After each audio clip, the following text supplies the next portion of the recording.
大家好，欢迎来到我的频道塔罗的地狱，我是 Nico 啊。那我们今天要占卜的课题是关于7月份你们的运势，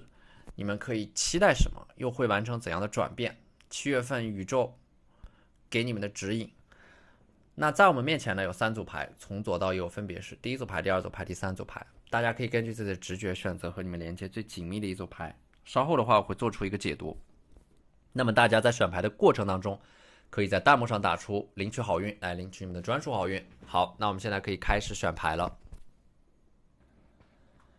大家好，欢迎来到第一组牌啊。那么第一组牌的话呢，我觉得首先这个星币4啊，7月份的你们要首先有意识的把能量往回收。星币4它是有一种有意识的保护自己的感觉，就之前你们可能一直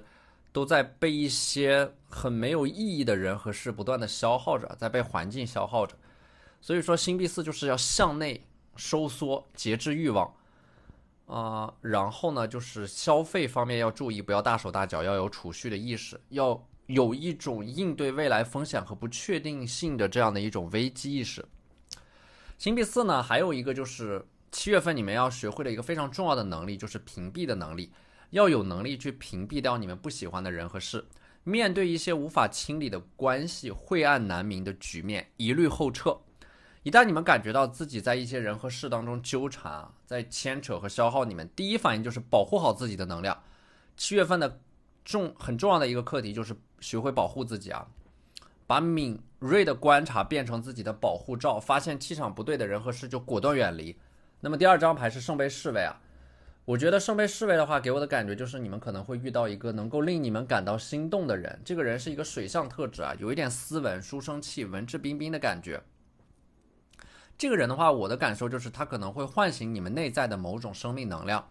可能这个人他从事的工作是有关艺术的，有关创造的，就是你们和这个人创造的一种特定的关系，能够激活你们内在的潜力和能量。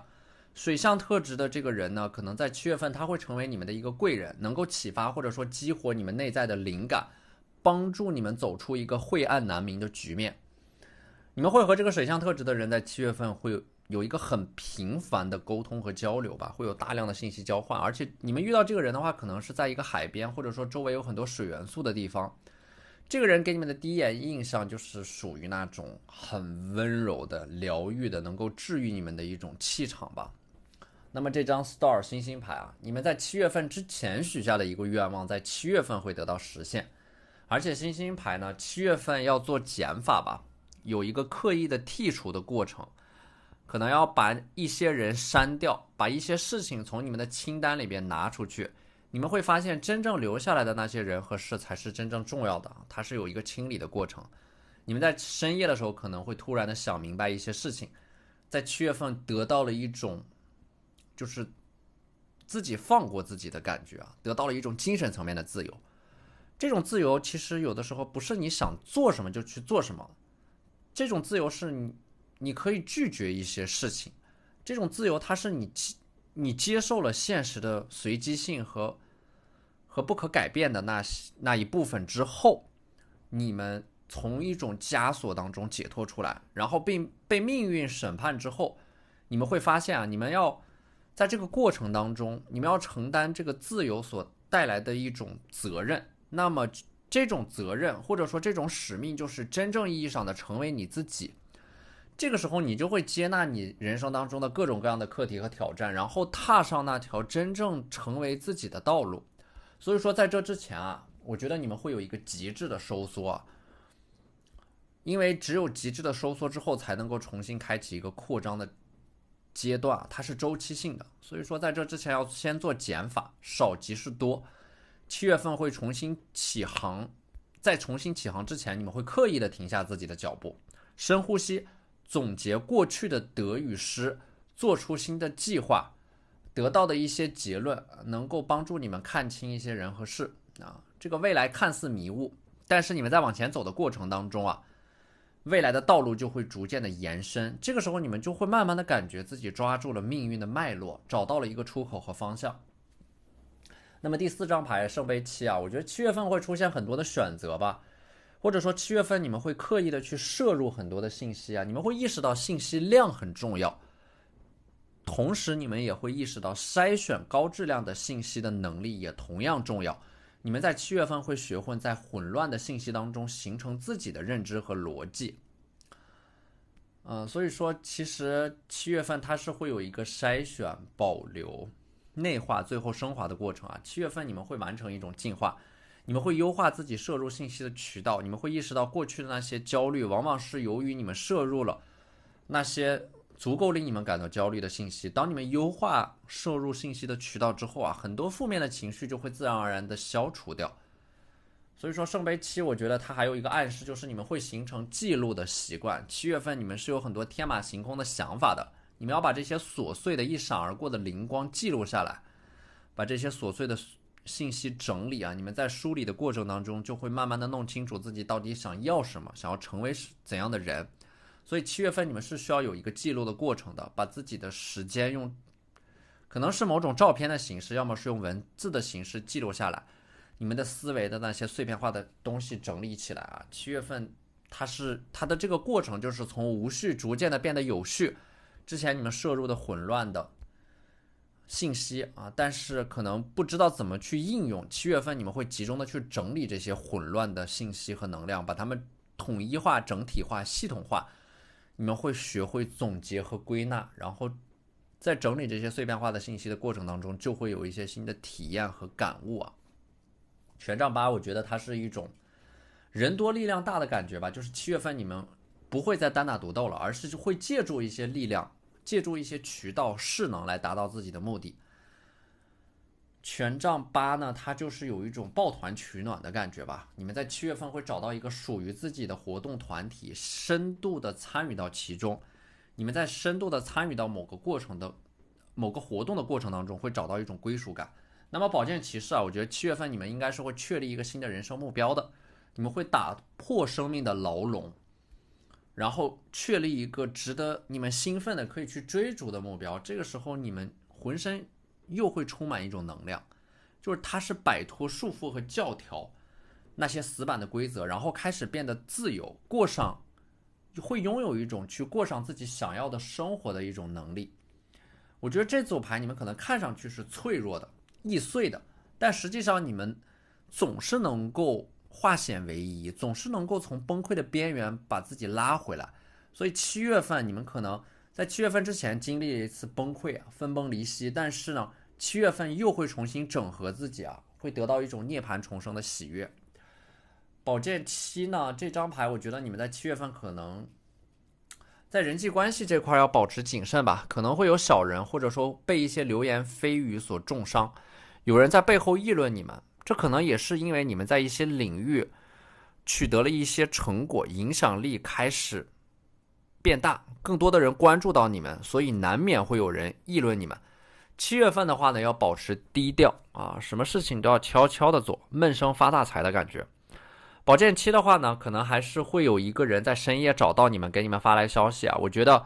可能会意味着某种关系的破镜重圆，恢复如初，要么就是这个人深夜给你们发来的消息会加速你们做出某个决定和改变。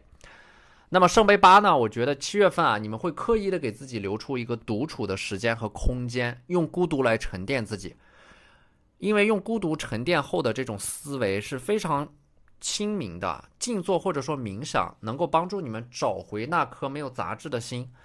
不管是在身体里面或者说身体外面啊，这种杂质一定会存在。我们没有办法让杂质消失，但是可以让它沉淀。杂质沉淀之后，它会浮现出一种清明的状态。这个时候你们的头脑就会变得非常的清晰且冷静。所以从这张牌我看到了一种真正意义上的生命力。这种生命力不是那种热烈的大吵大闹的情绪化的自我，这种生命力它也可以是很安静的，在经历了长途跋涉之后的一种返璞归真，拥有一颗理性而冷静的头脑，那种平和的心态，实事求是的态度，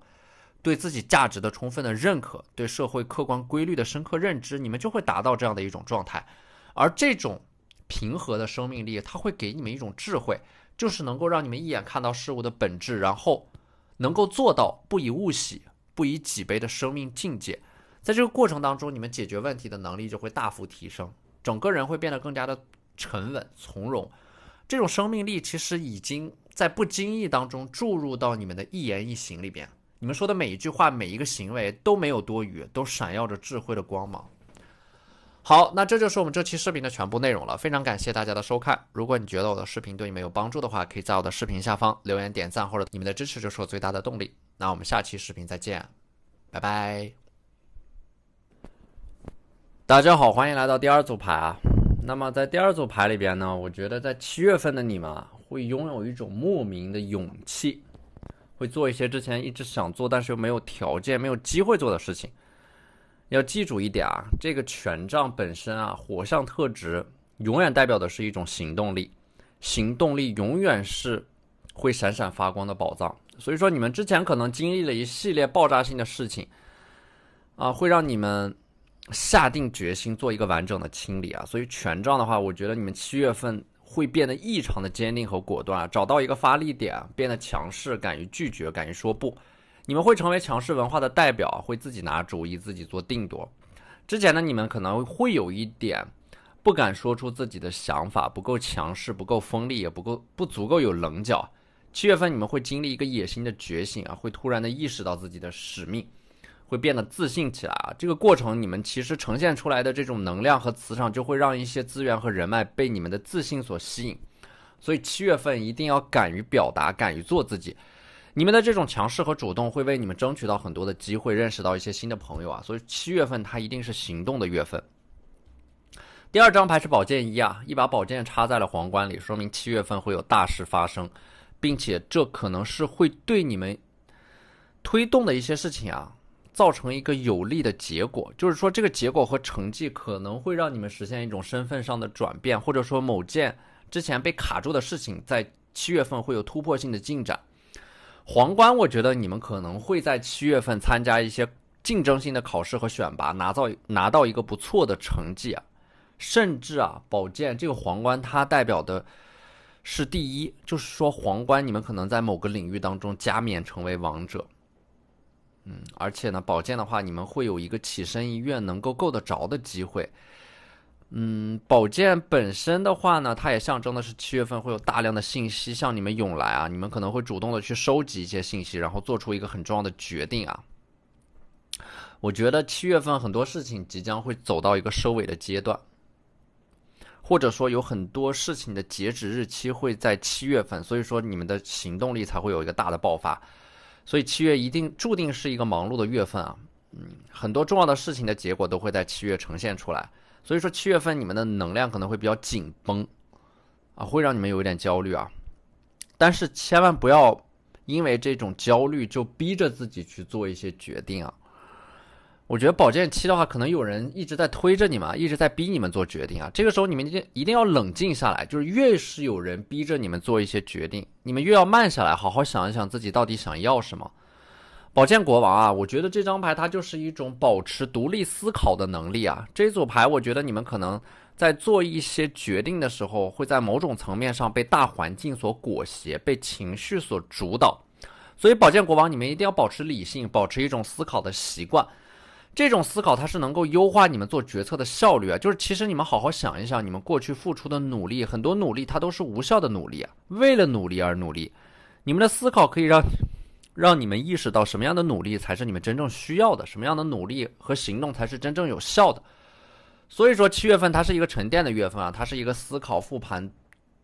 整理、总结的月份。在思考过后，你们才会有一个行动和改变。所以说这种转变它也是要经历一个阶段，就是要先解放你们的思想，然后再实事求是。7月份你们要做的是寻找自己的身份，寻找自己的定位，弄清楚自己到底是谁，你们要做什么，然后确定了方向之后才是具体的执行和落地。所以说权杖10呢，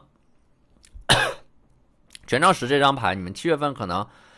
还是要去具体的克服一些恐惧吧，就是你们内心当中一直有一种恐惧，害怕把事情搞砸。有的时候你们越害怕，动作反而越会变形，越容易把事情搞砸。所以说7月份啊，你们要通过大量的行动、尝试、实践，给自己脱敏。脱敏的意思就是通过不断的尝试来克服自己对于失败的恐惧。如果你们害怕的失败，那么你们就要刻意的不断的去体验这种失败。对于成功的逻辑来说呢，其实你们可以失败无数次，但是只要你们赢一次就够了。权杖十的另一个逻辑就是你们在7月份一定要有一个优先度把自己做的事情列一个清单，然后排序，先做最重要的事情，先克服最有挑战性的事情，然后再做那些不那么重要的事情可能我觉得你们做事情就是有这么一点点虎头蛇尾，一开始的干劲是最足的，所以说一开始要做那个最有挑战性最有难度的事情，对你们来说效率是最高的。那么这张的 Devil恶魔牌就是要看清楚自己的欲望，认识你们自己，了解你们自己。你们必须先弄清楚你们到底想要什么，这样你们的行动才是有效率的，你们才是结果导向、目标导向的，用欲望去驱动你们的行动，就是你们一定要明确自己想要什么，你们的这种努力，你们的行动，它才是最有效的，有结果的。你们可以通过这种欲望去实现一种自律因为自律本身它就是一种大的欲望压制小的欲望，自律和欲望是一枚硬币的两面，要通过利益和欲望还有沉浸式的热爱驱动，才能够真正实现长期的可持续的自律。宝剑2呢，它代表的就是你们接下来会有一个选择，7月份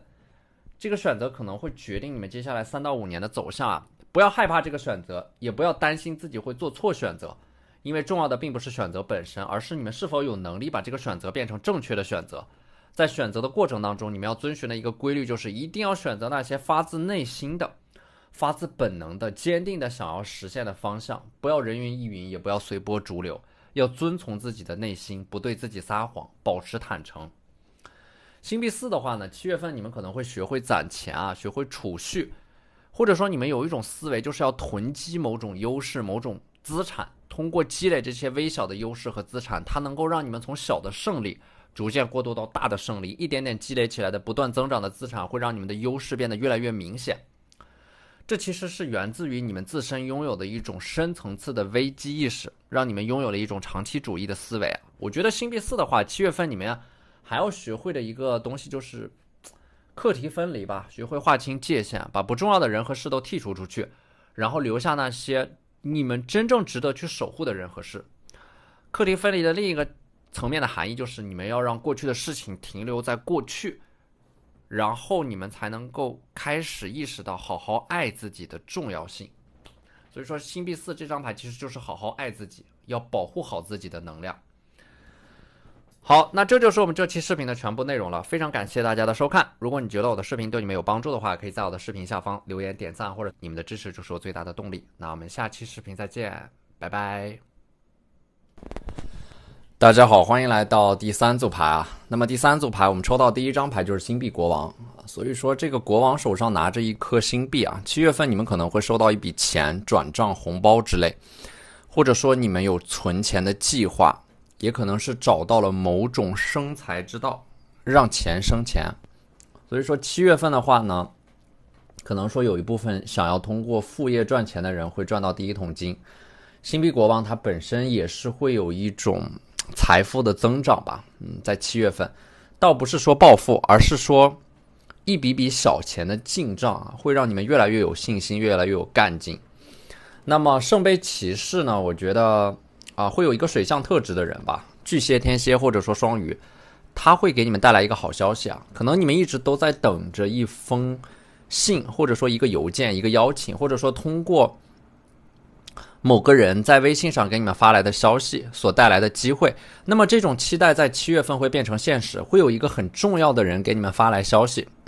这个消息就会带来某种变化，而这种变化是你们经历了一个很长时间的瓶颈，在某个关口反复的徘徊和纠结之后所带来的一种突破。所以说在这之前你们可能会经历一个煎熬和阵痛期，但是7月份你们会以一种崭新的形象或者说形态出现，类似于是这种2次发育吧，涅槃重生，从低谷当中振作起来。逆位的宝剑3呢，其实它就代表的是一件事情它经历了反反复复的波折之后，在7月份会迎来一个非常确定性的结果，一锤定音。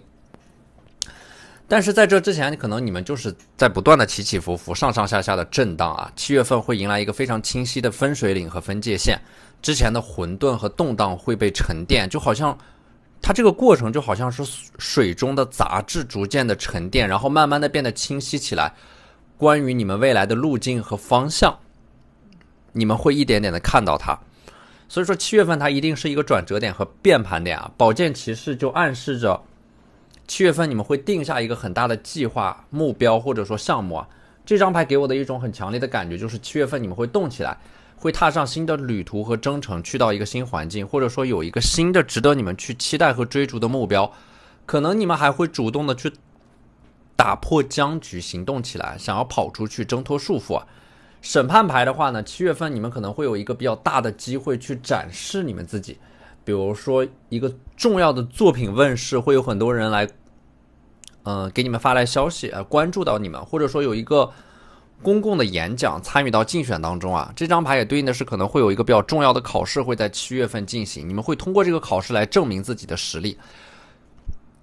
所以说7月份它一定是一个很关键的月份啊，你们会通过一个很重要的考验，然后迎来一个人生的新的阶段。那么这张隐士牌啊，我觉得它是有一种在蛰伏了很久之后，你们在默默的隐隐的酝酿着什么，好像是在暗中积蓄着某种力量，等待着合适的时机。隐士牌我感觉你们正在暗中观察着某件事情的发展和变化，就像隐藏在黑暗当中的猎人，等待着猎物的出现，然后打出会心一击。你们的这种等待会让你们在7月份捕捉到那个最佳的时间点。这张牌也是在告诉你们要冷静啊，向内审视自己，看清楚自己内心深处真正的渴望，会有一种由内而外涌现出来的力量。皇帝牌代表的是7月份会有一个人陪伴在你们的身边啊，就是有一个人会一直守护着你们的感觉啊，他能够保护你们，他能够给你们很多的这种，给你们很多无条件的爱和保护，就好像是你们的靠山一样。只要他在你们的身边，你们就可以安然入睡啊。这个人的存在会大量的缓解你们自身的焦虑啊，帮助你们熬过当下的这个水逆的阶段。所以说7月份的安全感是来自于一个你们能够守护你们的人，能够持续的陪伴在你们的身边，给你们支持和鼓励啊。这张牌也对应的是7月份你们的睡眠可能会有所改善，或者说因为内心当中的某块大石头落地，焦虑得到了缓解，所以说你们能够好好的就是说睡一觉。深度的，它是有关于深度的自我疗愈啊，因为某个人在你们的身边，你们的情绪就会改变很多。我觉得这张牌本质上可能还是你们开始尝试着和某个人、某件事情建立一种深度的联系啊，你们的情绪开始逐渐的变好，是因为你们逐渐的开始选择相信那些你们所信任的人或者说事，而之前的你们呢，可能一直就像一个孤勇者一样啊，浑身上下的每一个毛孔都散发着一种不信任感，把自己变成了一座孤岛啊，这种不安的、动荡的状态会在7月份结束，会让你们好好的睡一觉。然后迎接一个新的清晨的到来啊，整个人的世界会开始在7月份变得明亮，重新接纳这个世界的一种感觉吧。女祭司呢，我觉得它对应的反而是一种领悟吧，智慧层面的开悟，就是你们在7月份的某个瞬间突然的成长啊，会经历一种经验，就是有某件事情反反复复的发生，重复的去体验它的过程当中啊，当这种经验积攒到一定火候的时候，一个偶然性的外源性的刺激的事件会让他们之间充分的发生一次化合反应啊，然后形成一种新的心理结构。这个时候你们会突然的想明白一些事情，比如说在感情当中一直所犯的某个错误，一直循环的悲剧，又或者说你们在重复练习某个技能的过程当中突然产生的顿悟，它是一些经验积累过后的水到渠成。所以说女祭司，你们就是在等待着某一个被神圣的指引所启发而产生的顿悟和觉察。所以说女祭司，我觉得你们会在7月份啊，你们整个人会非常的敏锐啊，拥有非常敏锐的觉察力，对于事物的细微的变化，你们能够比别人更快的总结出一些事物发展的规律，并且看到事物发展的本质。所以我觉得这种智慧会让你们在7月份真正意义上的做到尊重事物的发展，顺其自然啊。命运有的时候它就是这样的啊，你们越不强求的时候，反而越顺利啊。欲无所求，则必将满载而归。那么这张魔术师呢，我觉得7月份你们会真正的行动起来。这张牌给我的感觉就是你们会大声的说出自己的想法，活在阳光下，活在坦荡和不欺骗当中啊。而且你们可能会因为自己的这种坦荡、真诚，收获到新的友谊、认可还有支持啊。我觉得从魔术师我看到的是一种舍我其谁的气魄，会拿出勇气，抓住机会啊，实现一些阶段性的里程碑式的突破。月亮牌的话，我觉得7月份会有一些梦想照进现实的奇迹出现，会显化出一些不可思议的事情，会让你们感觉到很梦幻，会开始了解一些艺术作品，创作一些艺术作品，有很强的沉浸感。你们在7月份会过得很快啊，就是因为你们在深度的沉浸式的投入到一些事情里边。所以说7月份的另一个关键词就是关注和投入啊，专注啊，它本身就是最大的显化力。我们专注什么，我们就是在加持什么；我们专注什么，我们就是在显化什么。所以说7月份要关注那些最重要的事情，投入到那些最重要的事情里边。